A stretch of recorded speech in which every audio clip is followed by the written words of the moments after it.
Hello there, my name is Lily and I have a disability called Friedreich's Ataxia, which does affect my speech, as you may have already noticed. Today, I am kind of doing a follow-up / another version of my most popular video on this channel, which is 3 tips for disabled people on the dating field. Now, at the time that I made that video, I actually was not dating, whereas now I have been dating on the dating apps for the last few months.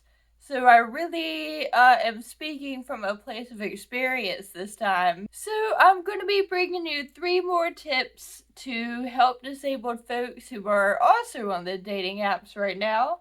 And so yesterday I went back and watched the old video, as painful and cringy as it is to go back and watch an old video of yourself. What did I say in that video? I said, number 1, we need to be honest. Number 2, disability comes with baggage. And number 3, we aren't entitled to love and attention. By the way, I got my notes on my computer, so it's going to be a lot of looking back and forth. This time, I want to give you 3 actually helpful tips. So tip number 1 is to be joyful and confident.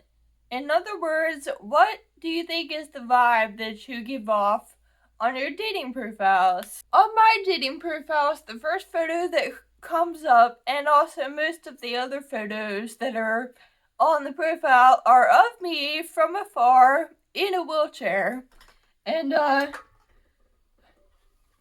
you see, I'm in an electric chair right now, and I use a manual when I'm out and about, and I have some pictures of myself in both of them. So I'm 28, almost 29 years old, and this is the first time in my entire life that I am using dating apps. So I really didn't know what to expect. I was initially worried that a lot of guys would not want to give me a chance. You know, I was prepared for a lot of rejection, for not many matches, but surprise, surprise, that has not been the case. Actually, I'm now taking applications for a secretary to manage all of my suitors, so email me your resume. No, I'm just kidding. Okay, for real though, I'm having more success than I thought I would. And you know, some of that boils down to female privilege.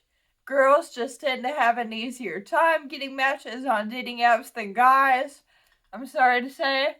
But I also think a big part of it, and a big part of the reason that guys are willing to give me a chance despite the wheelchair, is because of the vibe that I put off in my profile. So, you know, my first tip is to be joyful and be confident, but the logical question would be, well, how do I gain joy and confidence, especially with the heaviness of a disability weighing me down? Well, let me give you 3 ways to do that real quick, and I guess we're just going with the number 3 today. 3 overall tips, and then 3 ways to accomplish tip number 1. I kind of go into this. Oh, my computer went to sleep. Come on now. But I feel like this topic could be a whole separate video, so I'm just gonna hit on the high spots here. But basically, my 3 tips for how to gain joy and confidence. Number 1 is to, where are you, notes, is to have inner peace. And you can get that through religion. You know, I'm a Christian, religion and faith. You can get that through other kinds of spirituality. You can get that through meditation or yoga or something that centers your mind and gives you that peace in your soul. I mean, I'm not going to preach at you, but me personally, I would say Jesus will bring you that peace. But, you know, do you. My second tip, so the first tip, find inner peace. The second tip is to be in good relationships and ideally community. So these can be, you know, relationships with your friends, with family members, with the community. You know, such as a church, such as a book club or a garden club or any kind of club that is centered around a niche interest. It can be a group of other disabled folks. I actually spoke at one of those recently, and it was really a awesome experience for me. And many of these communities can be formed virtually, especially post you know what. So that is a way to get involved in a community, even if pragmatically it is difficult for you to get out and about. The world is your oyster via the internet. Find inner peace, be in community, and number 3, this stuff is gonna sound superficial, but it all has the power to change how you see yourself and how you feel about yourself, which is huge. And that is to change the parts of yourself that you don't like. Now, I know that some things are inevitable, like your disability. Like my disability, the fact that I have to use a wheelchair, it's inevitable. I can't change that. But what can I change? I can change my hairstyle. I can change my glasses. If I'm unhappy with my skin, like if you have a lot of acne, get on a skincare routine. Look up Hiram with a Y on YouTube and thank me later. You can change your clothes. If your clothes don't flatter you, buy some that do. If you're unhappy with your body, okay, change your diet and start working out. And I know as well as anybody that it's a little more difficult to work out with a disability. Obviously, I can't go running on an elliptical. But whatever your limitations may be, there are still things that you can probably do within those boundaries that can change your body for the better. It's better to move in some kind of way than not to move at all. So yeah, find inner peace, have good relationships, and ideally be in community, and change the aspects of yourself that you're not happy with, which will make you feel better about yourself. And in my opinion, in my experience, if you do these 3 things, then you will have joy and confidence. And when you have joy and confidence, people are attracted to you. Whether it's platonically, whether it's sexually, whether it's romantically, joy and confidence are just magnetic qualities. So number 1, be joyful, be confident. Number 2, my second dating tip is to be very open, very patient, and also ideally have a sense of humor. I'm putting all of these things together because they all relate to how you handle the situation of people wanting to know more about you and your disability. So let's say you got tip number 1 down, you're putting off that joy and that confidence, and you've got some matches, and now you're talking to somebody. So what now? Well, in my experience, sometimes they'll ask me about my disability right off the bat. Like, the first message might be, I noticed that you're in a wheelchair, but your legs look like you use them. So, tell me a little bit more about that. And other times, they don't bring it up right away. The conversation starts normally with something like, hey, how you doing? You're so beautiful, something like that. So if they do ask right off the bat, I just explain, not in like a long, tedious, off-putting, boring kind of way, but just in a casual, easily digestible way.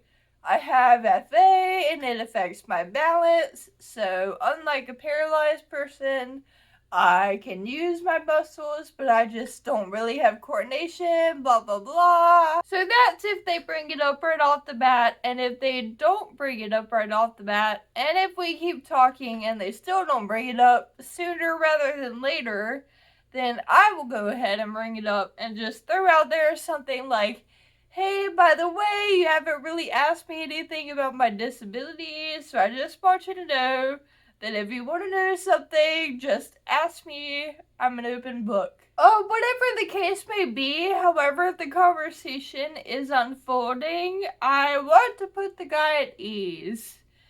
because I don't want my disability to be like the elephant in the room.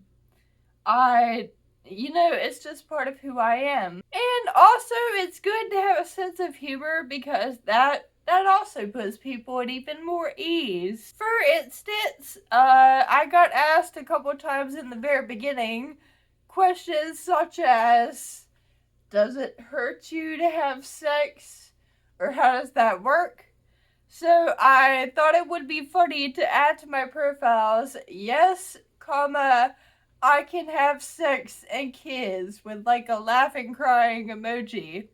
It just shows that I don't take myself too seriously and, I'm funny. At least I like to think that I'm funny. Another example of having a sense of humor about it is sometimes a guy will say something like, I'm sure you get asked about your disability a lot. It's kind of a precursor to them wanting to know a little bit more, and it's like I don't know, they feel a little bit bad for asking, yet they want to know. And I'll just kind of play it off and be like, well, I don't mind answering the questions. It's just kind of annoying that I have to answer them over and over and over and over and over. I'm gonna make a Google Doc with the frequently asked questions and just start copy and pasting the answers into the chat. Which, I say that to be humorous, but also I think I'm actually going to do that because it actually is annoying. So we gotten through the first two tips. Number one, be joyful and confident, and to be joyful and confident, you need to find inner peace, have good relationships / community in your life. Number 3, change the things about yourself that you're unhappy with. And tip number 2 was to be very open and patient and to have a sense of humor. Now, tip number 3 is don't take things too personally or let the bad experiences discourage you. Because if you're joyful and confident and you got those matches and then you're very open and patient and have a sense of humor when you're starting to conversate with people, now we're getting to the not so fun part of using dating apps, which is ghosting. Ghosting is really the name of the game with dating apps. It can happen anywhere along the line. It could be that you message the person first and they never reply. And so that's that. It could be that you've exchanged 1 or 2 messages, like, hey, how you doing? Good, how you doing? Good. Well, I guess I'll never speak to you again, so have a nice life. Unfortunately, it even could be that you've been talking for weeks, even that you've met in real life and gone on a date or 2.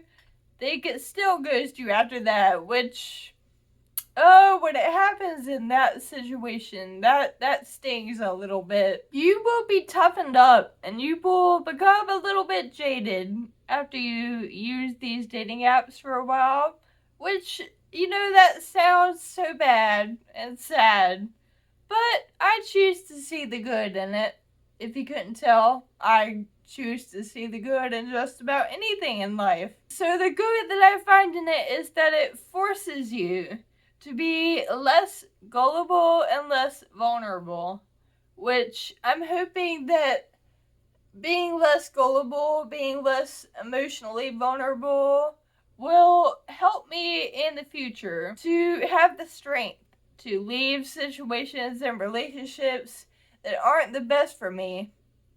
Because I'm that kind of person who always gets too attached to people, and then I just want so badly to make things work, even when I deserve better, even when it's been not going well for a long time. So I'm actually thankful for this time in my life, this phase of dating. I mean, I'd like to find a relationship ultimately, but I'm just learning everything I can along the way to that, And I'm thankful for it because it's teaching me the hard way to stand on my own 2 feet, which is ironic since I use a wheelchair. But anyway, so I've been ghosted plenty of times, and I've also ghosted guys plenty of times. And when I ghost a guy, the reasons can totally vary. You know, maybe I realize it's impractical because they live so far away from me. Maybe they suck at holding a conversation. They have no personality. And I have a pretty big personality, so that's not gonna be compatible at all. Maybe they do have a personality, but something about their personality is a deal breaker for me. Me personally, like that they're not very smart because that's important to me. Or that they're totally misaligned with me on religious views because that's also important to me. Whatever. Or it could be something like timing, where really it has more to do with me than them.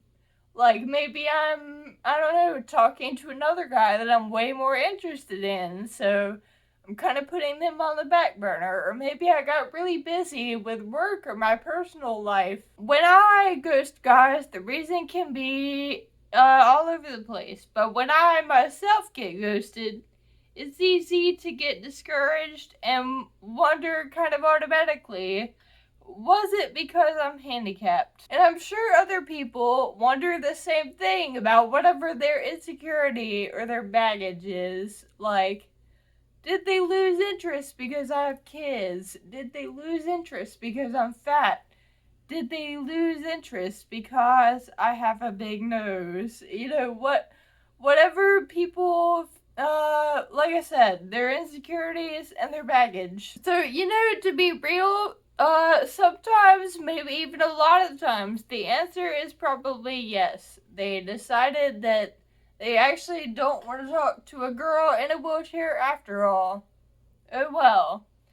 But, you know, a lot of times it's probably the same plethora of reasons why I've ghosted guys. Maybe they don't like how far away I live from them, or there's something about my looks or my personality that they don't like, or the timing is off and it has more to do with them than with me. So easier said than done, obviously, but try not to get discouraged by getting ghosted. Try not to let those insecurities creep in. Just keep it moving, and keep in mind that able-bodied people who don't have your same insecurities or your same baggage, they have to deal with it all the time as well. Like, all of my able-bodied friends have been ghosted a lot of times and have ghosted other people a lot of times. So it's not unique to being disabled. It's just a fact of dating. So anyways, try not to get too beat down by that. Just keep it moving. Keep on swiping. Keep on having conversations. Hopefully you'll meet the right person someday or other. My friends who met on Tinder just got engaged, so fingers crossed, right? And fortunately, I have learned in this process just how many fish there are in the sea. So don't you settle, honey. You throw that fish back and there's a million more where that one came from. So that's my 3 tips. Be joyful and confident. Be open and honest. Not open and honest. Be open and patient and have a sense of humor. And number 3, don't get too discouraged by bad experiences. So I hit the high spots of what I've learned in the last few months, but I feel like I've learned so many other lessons about dating, about relationships, even about myself. So if you feel like you would be interested in seeing more videos on this topic, please let me know in the comments below. And otherwise, thank you for sticking around to the end of the video. If you liked it, go ahead and like this video. And if you want to see more of me, subscribe to my channel. And otherwise, best wishes to all of you out there who are dating. And see you soon. Bye.